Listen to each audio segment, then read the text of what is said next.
ମୁଁ ତ ଭାବୁଛି ଆମର ଛାତ୍ରଛାତ୍ରୀମାନଙ୍କର ଯେଉଁ ଭରପୁର ବୈଜ୍ଞାନିକ ମନୋବୃତ୍ତି ଆଉ ଚିତ୍ରକର ରାକ୍ଷୀ ଏବଂ କବିର ହୃଦୟ ଅଛି ତାହା ମୋତେ ଦେଖିଲା ବେଳକୁ ମୁଁ ଆଶ୍ଚର୍ଯ୍ୟଚକିତ ହେଉଛି ଯେ ଏତେ ମେଧା ତାଙ୍କ ଭିତରେ ଅଛି। ଇଏ ହେଉଛି ମେଧା ପ୍ରଦର୍ଶନୀର ଏକ ମଞ୍ଚ।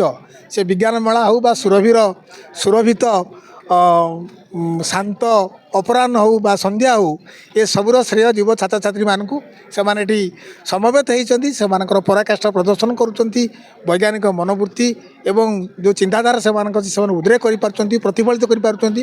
ମୁଁ ପ୍ରାୟତଃ ସବୁ ଷ୍ଟଲ୍ ବୁଲିଲି, ମୁଁ ଦେଖିଲି ସେମାନେ ଯେଉଁ ବିଜ୍ଞାନ ପ୍ରଦର୍ଶନୀ କରିଛନ୍ତି ଚମତ୍କୃତ ଗଲାଭଳି। ମୁଁ ଗୋଟେ ଷ୍ଟଲ୍ରେ ରହିଗଲି କିଛି ସମୟ।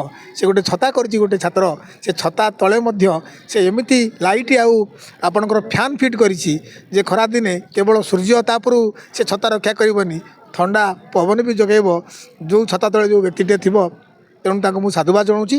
ଏଇ ଯେଉଁ ମେଧା ଅଛି ଆମ ଛାତ୍ରଛାତ୍ରୀଙ୍କ ଭିତରେ ତା'ର ପ୍ରତିବାଦ କରିବା ପାଇଁ ସମ୍ପୂର୍ଣ୍ଣ ଦାୟିତ୍ୱ ହେଉଛି ଶିକ୍ଷକ ଶିକ୍ଷକଙ୍କର ଆଉ ସ୍କୁଲରେ ବା ବିଦ୍ୟାଳୟରେ ଏବଂ ଘରେ ହେଉଛି ଅଭିଭାବକମାନଙ୍କର। ମୁଁ ଉଭୟଙ୍କୁ ଶ୍ରେୟ ଦେବି ଆପଣଙ୍କର ସଫଳତା ପାଇଁ, ସାର୍ଥକତା ପାଇଁ ଏବଂ ତାଙ୍କୁ ମଧ୍ୟ ଅନୁରୋଧ କରିବି ସେମାନେ ତାଙ୍କ ମେଧାକୁ ପ୍ରକଟିତ କରନ୍ତୁ, ପ୍ରଚାରିତ କରନ୍ତୁ, ପ୍ରକାଶିତ କରନ୍ତୁ, ତାଙ୍କୁ ସୁଯୋଗ ଦିଅନ୍ତୁ, ତାଙ୍କୁ ପରିବେଶ ଦିଅନ୍ତୁ, ଯଦ୍ୱାରା ସେମାନେ ଆହୁରି ଆଗକୁ ବଢ଼ିବେ ଏବଂ ଶାଣିତ ହୋଇପାରିବେ ସେମାନେ।